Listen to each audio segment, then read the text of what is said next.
Mirëmëngjes të gjithëve, miq të dashur, mirë se vini në Wake Up-in e kësaj tëne.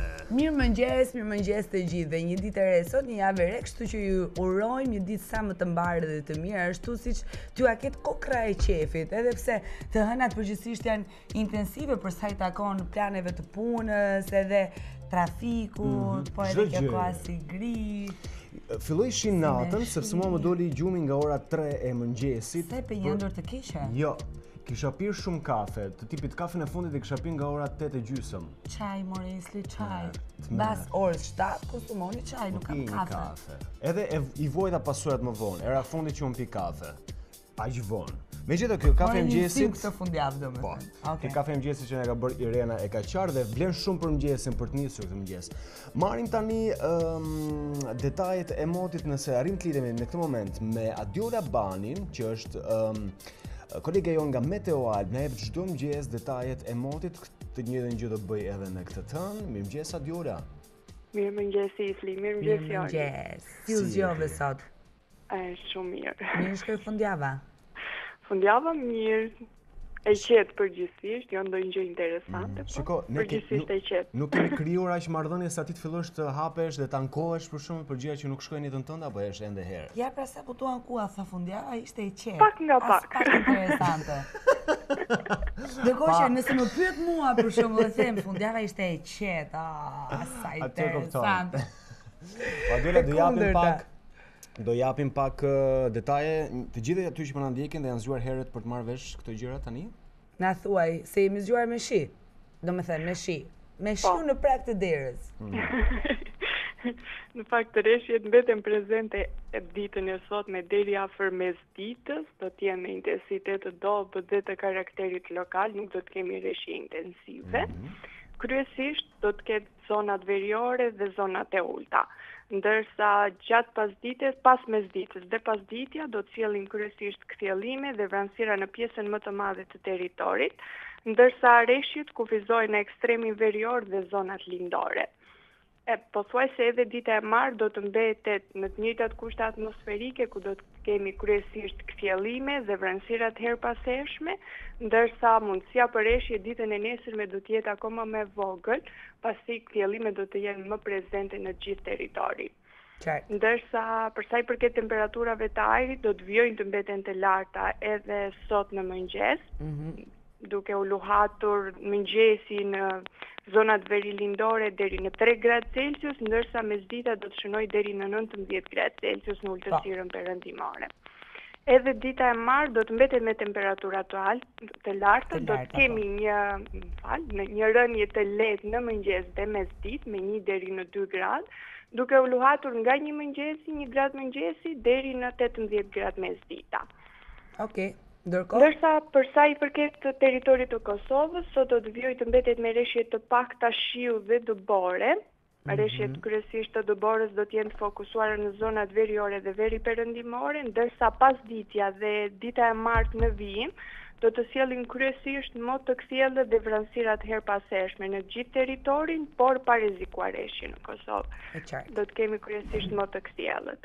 Ndërsa temperaturat e ajrit kanë pësuar një rritje të lehtë gjatë mëngjesit të sotëm, por mesdita do sjell një rënje, duke u luhatur nga 1 gradë mëngjesi deri në 12 gradë Celsius mesdita.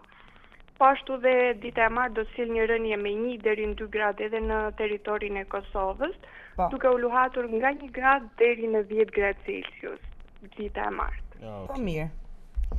Mirë do të jemi. Kaq ishte. Për kaq fundjavë nuk e dihet si do të jetë, ne do të lidhemi çdo ditë bashkë ashtu siç bëjmë çdo mëngjes në Wake Up. Adiola një javë të mbar, një javë jo të qetë do uroja unë i bie. Edhe një ditë të bukur. Nga e qetësia që duhet hequr.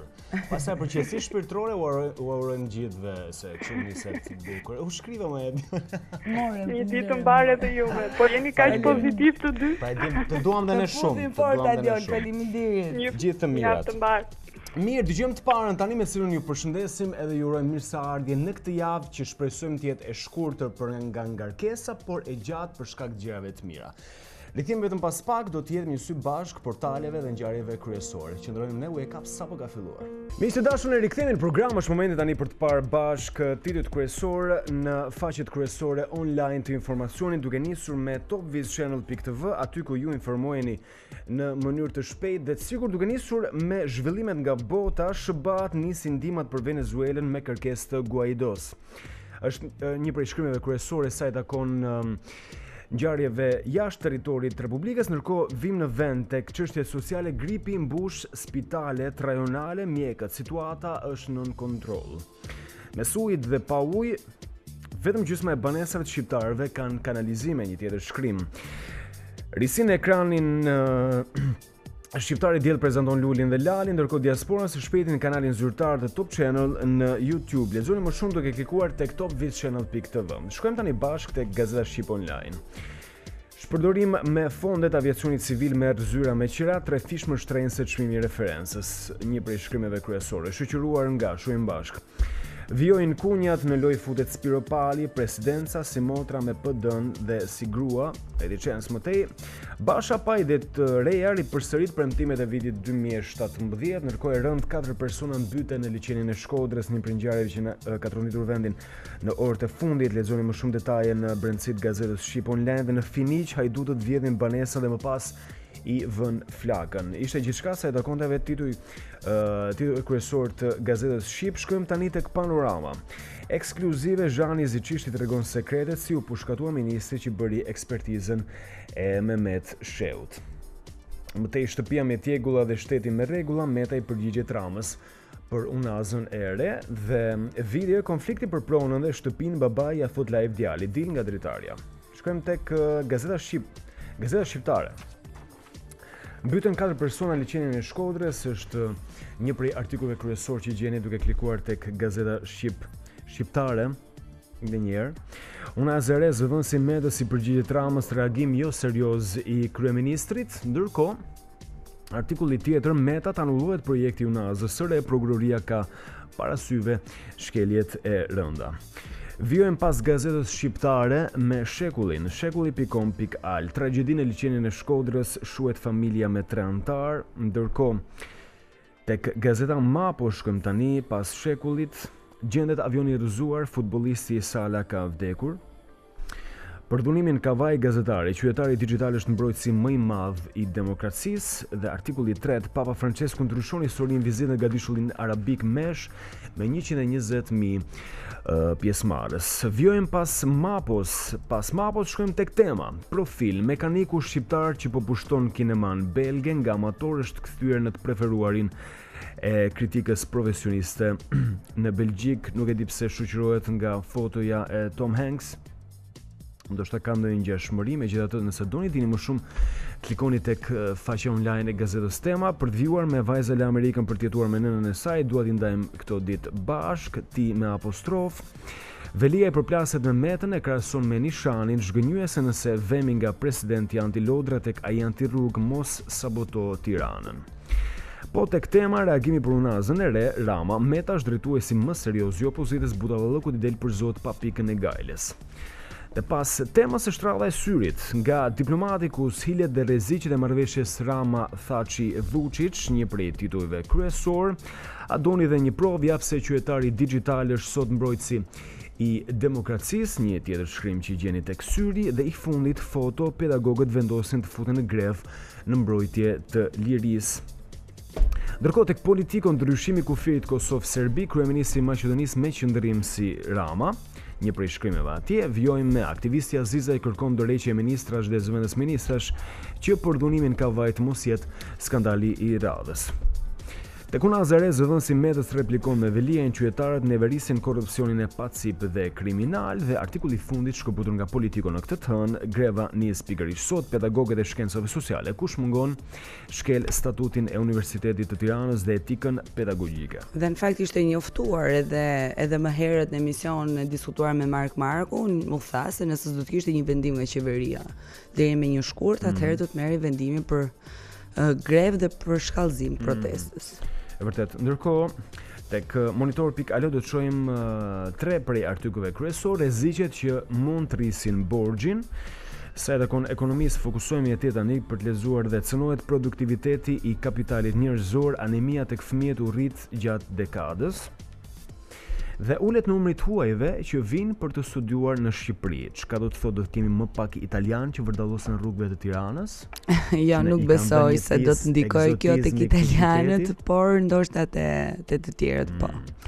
Fokusohemi tani pak edhe tek zhvillimet sportive. Në këtë fillim jave shkojmë tek Sport Express për të lexuar. Aliti, ja pse nuk zgjodha Malmon. Fushkruja, policët u larguan. Ndërkohë zyrtari Fidan Aliti le Skënderbeun dhe firmos në Suedi, të tjera detaje po të këtij zhvillimi. Vërshëllimat e tifozëve dhe qendër sulmuesi Ranokja dhe vajushi me të utën u mora vesh për 2 minuta, vllaznia Smi ka rënë telefonit. Po ç'bën kështu më i vllazni, bie i telefonit të vajushit. Tek Panorama Sport shkojmë tani për lezuar titullin kryesor që është ekskluzive dhuna në fushkruj rrëfet Vangjeli ju tregoj si në rahën me grushte dhe dru. Me që afere tek druri Interi bje Ora. një të merë. Dhe për të përfunduar me portalet me Telesport, për të lexuar. Zyrtarizohet Aliti firmos për 4 vite. Edhe nga kjo foto që e shpall edhe nëpërmjet anës vizive këtë kalim të buzëqeshjen, kimin, edhe atmosferën, edhe syt euro. Syt komplet euro. Meqense jemi tek euro ori. Le të shohim valutën. Shkojmë tek dollari, i cili sot këmbet me 109 euro, siç e përmendëm, këmbet me 124.9, franka zvicerane me 109.4 dhe paundi britanik me 142.3. Në raportin euro-dollar, sot një dollar këmbet me 0.87 eurocent dhe 1 euro sot këmbet me 1.14 dollar. Ky është kursi i këmbimit valutor. Edhe çfarë pastaj për ne punë e madhe. Për ata që kanë lekë në përduar ishte punë e vogël. Edhe për gjithë ata që do dëgjojnë tani këngën që vjen në vijim, është pikërisht Pink me So What?